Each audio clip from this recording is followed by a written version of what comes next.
The Queensland state election was fought overwhelmingly on state issues, Malcolm Turnbull has said, as the federal coalition sought to downplay the Liberal National Party's poor showing.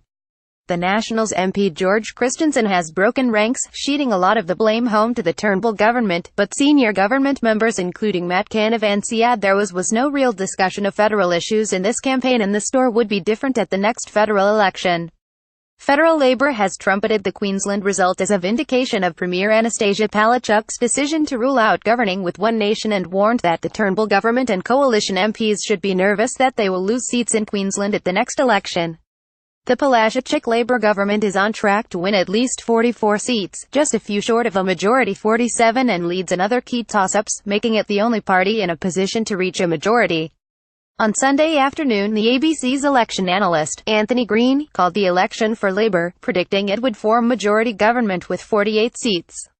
The LNP suffered a 7% swing, and while One Nation increased its vote, it failed to translate support into seats, losing its leader Steve Dickson and failing to elect former Senator Malcolm Roberts.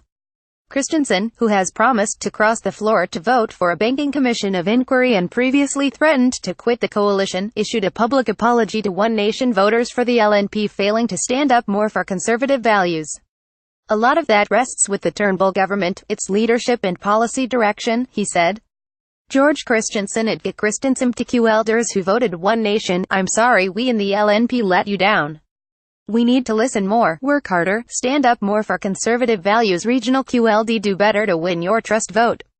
A lot of that rests with the Turnbull govt, its leadership policy direction." Pic.twitter.com OVCred7M on November 25, 2017 at a press conference in Bennelong, Turnbull said the LNP ran a good campaign in a tough environment but declined to comment further, citing the fact counting is continuing.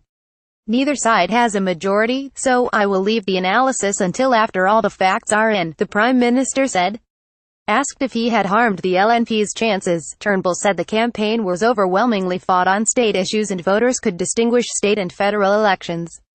The federal Labor leader, Bill Shorten, congratulated Palaszczuk on a fantastic campaign, noting although the final result is unknown, it's clear that Labor is close to forming government.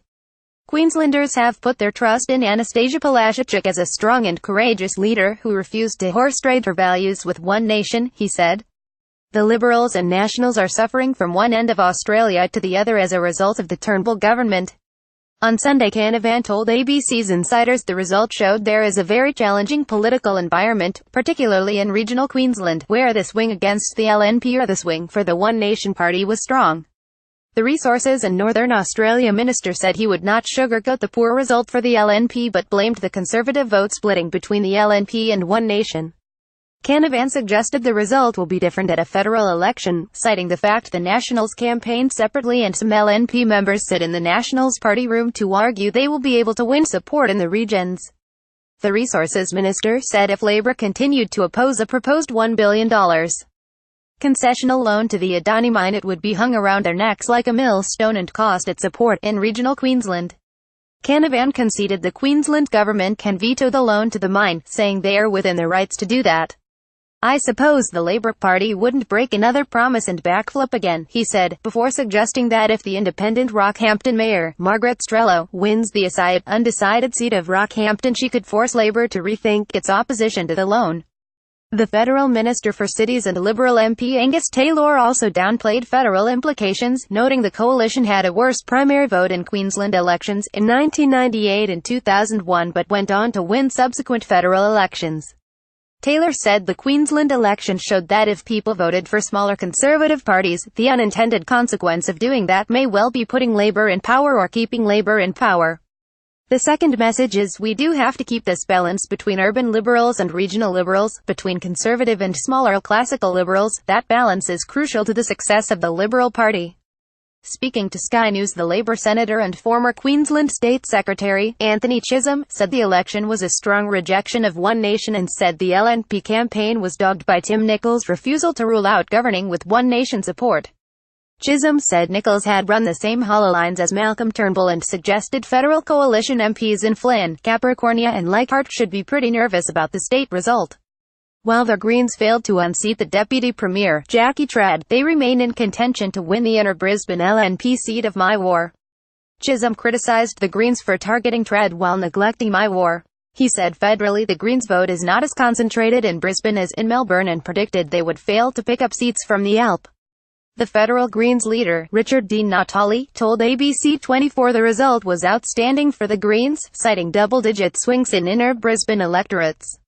He said the result showed voters were sick and tired of the old parties and did not want the Adani Carmichael coal mine to be built. Di Natale said Queenslanders and Australians want power-sharing governments. He suggested if the Greens win My War then Palaszczuk will need to negotiate with the Greens to form government despite promises not to govern with other parties because she could not afford to send Queenslanders back to the polls.